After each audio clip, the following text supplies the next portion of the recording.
On this episode of the Fieldhouse Files, I'm joined with the Pacers' top pick this past year, Jarace Walker, power forward from the University of Houston. I know that Fieldhouse Files has a prolific following. I just want to be careful about sharing too much with the world.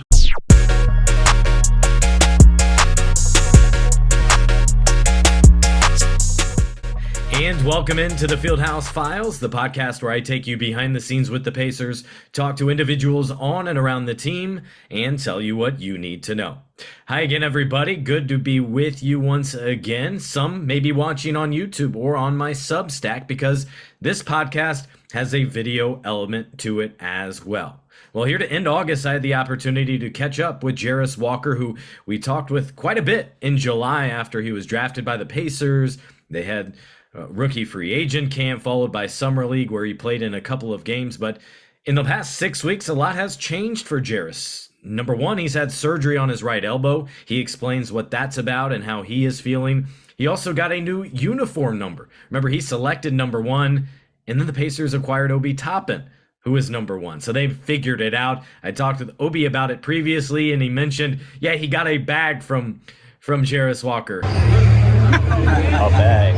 Not bad. Nah, he deserved it though, so he good. What did it take to get to him? I ain't gonna say nothing, but a lot. And wouldn't really exactly reveal how much or what it specifically, so I threw that question at Jarace as well. And on top of those other two items, Jarace continues to make headway in the business aspect. He's very young, just 1 year out of college from the University of Houston, but he added another partner, and that leads us to today's interview with Jarace Walker.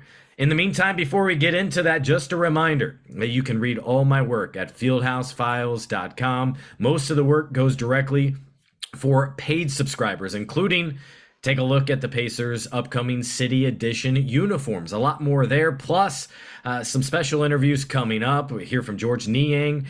What was that night like on July 1 for Tyrese Halliburton and his family as they celebrated his mega contract? I'll have a story on that. How about Popeye Jones? You want to hear from Popeye? I think you do. I'll have a podcast with him coming up and a lot more here on fieldhousefiles.com and the Fieldhouse Files podcast. But now let's get into it with Jarace Walker. All right, now joined by Pacers 2023 lottery pick Jarace Walker. You saw a lot of him during Summer League, and Jarace, just catching up with you here for the first time in the last 6 weeks. Has it been nice to maybe get a breath after constant basketball, probably going back to your college basketball season? Yeah, most definitely. It was definitely good to just sit back, relax, just take a couple of days off, just to shift my mind to the NBA season. Now, you're talking to me today on behalf of Phillips Norelco, and one thing I've noticed a lot about you is right when you got into the league, even leading up to that, is you not only took care of your basketball, but the business side as well. First, specifically about Phillips Norelco, what excites you about this partnership is you're one of three players, along with Grady Dick, Keontae, George as well, that are getting involved with them. Yeah, for sure. I feel like just the biggest thing was just their beliefs. Like, I'm really big on look good, play good, and they kind of get that vibe as well. So I feel like if you just not focus on it, but just take part in it, I feel like it could definitely help with performance and just confidence overall. It's one of the old sayings, right? Look good, play good, pay good, live good, die good. There we go. There we go. I love it. How about big picture? Because you've gotten involved in a lot of different companies here as you've entered the NBA now, just several months in. Who's helping you with this? Who's maybe your coach off the floor in terms of brand deals? I know Joe Branch and Justin, your agents, do a nice job, but because that's a lot for someone like you, 1 year out of college, for you to handle so quickly into your career. For sure. I feel like my parents and my sisters definitely do a good job just keeping me humble, keeping the main thing, which is hooping, and just kind of letting everything else carry itself. So I feel like they definitely done a good job helping me. Speaking of your sisters, I got to bring up, it was great when you were introduced right here at the St. Vincent Center. They all had your jersey on. You all had the photo. You were kind of having fun with them. What was it like to be able to have them with you there to share in that experience? I mean, it's awesome because they've been along the journey the whole way, but it's kind of more been like in the shadows, kind of like just at home, just their support through the phone while I've been away. So just to have them out in the public with the media, just kind of get their name and their faces out there too, because they're a big part of what I do. So I was really happy to have them out there with me. You expect they'll be able to come to a handful of games at least next year? I'm sure your Oh parents will yeah, be at yeah, many, right? for sure, they're gonna be front and center, definitely. One thing we do haven't heard from you lately and catching up is you had surgery, a minor procedure to kind of remove some loose bodies that I think's given you issues since March, I want to say. What Mhm. exactly went on, and how much did you feel that during summer league? And can you update us on where you're at right now? Yeah, for sure. So it was the last game of the season versus Miami. I guess I tweaked it. I got a hit. I finished the game off, but I could tell it was something a little off. And then I just kind of worked through it, worked around it, did what I could, and then it gave me a couple problems with summer league because I haven't really played in like real basketball games until then. So I just try to push through it. The procedure went well. Everything went well. I'm back shooting, dribbling, playing one-on-ones and all that. So I feel like it definitely gets by, and I'll definitely be ready to go for the season. I think that was one thing we were all wondering about because just from the numbers, your shooting looked off, and we know how good a shooter you can be. And so it did bother you during that summer league play and probably impacted what we saw. Fair? Yeah, for sure. But I mean, I'm not making any type of excuses, but I feel like it because everybody plays with injuries and nicks and knacks here and there. But I feel like it definitely did play a part in my shooting for sure. How have you been settling into Indy? It seems like from your Instagram, you've been here, you've been getting work in on the refurbished, updated courts, which has got a Oh nice yeah. little touch up for the first time in 6 years. What's that been like for you?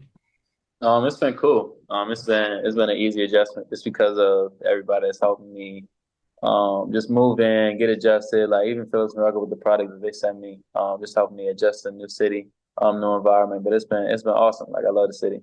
Is there one coach in particular you've clung to? The one guy that comes to mind, of course, is JP, Jannero Pargo, who it was fun for us to briefly see you guys go back and forth during your pre-draft workout. Yeah, for sure, for sure. Me and him have a lot of fun in the gym because obviously he was a hooper, so he's real competitive. So we do shooting contests, things like that. So he's definitely a coach that I'm close with for sure. One other offseason move that changed since summer league is you had a jersey number and now you have a new one. Of course, Yeah. Pacers acquiring Obi Toppin and doing the nice rookie thing and giving it up to him. And I know in talking to you during right after the draft, you're like, I'm not really hung up on any number. I just kind of chose one. He said it cost him a bag. It cost him something. Can you share maybe what you got from Obi? I can't say exactly what I got, but a bag isn't a bad term to call it. Okay. How about number 5? How'd you settle on that? You were 25 at Houston and IMG. What stuck out to you, if anything, about 5? Um, I feel like it has something to do with 25, but it was really just the look of it, honestly. Like I just like see myself in a couple of different jersey numbers, just try to picture it, and 5 just kind of stuck out because I did like the single digit look with 1. That was a little different. I've been playing in double digits my whole life, so I just wanted to just test it out, see how I feel, and then I actually like it more than I thought I would. Beyond that trade, I guess, have you had much conversations with OB, and what do you maybe expect that dynamic to look like, especially him having a few years under his belt and you guys can work in tandem and really help solidify a position for this Pacers team who have been bad at that spot for really since Thaddeus Young probably in 2019? Nah, for sure. I feel like we're gonna complement each other a ton because I mean I love to play. I love to pass, play make, get my teammates involved, and then, like he's such a versatile player, just in terms of offensively and defensively. So I feel like what we could bring to the team and just what they need. I feel like we're definitely two key pieces for the program. I guess last thing wrapping up here in terms, again, we were with all part of Phillips Norelco. You got a lot of teammates who are big about their look, especially Tyrese, especially Miles. You got your grooming now under control. How about the fits, the outfits? Are you a big fashion guy? Is that yet to develop for you?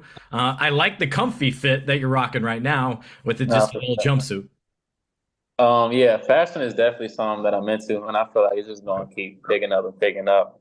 But yeah, like you said, Tyrese, Miles definitely throw some fits on. I seen Buddy in a couple cool fits too, so it should be exciting to see what me and the other guys walk through in the tunnels. And I guess one more thing here, just you got kind of, I think the rookies, the younger guys coming here back to Indy early September work before, things get started in just over a month, October 2nd, I want to say with Media Day. Is your mind kind of there yet? You ready to kind of get going and get started with your rookie season here in Indiana?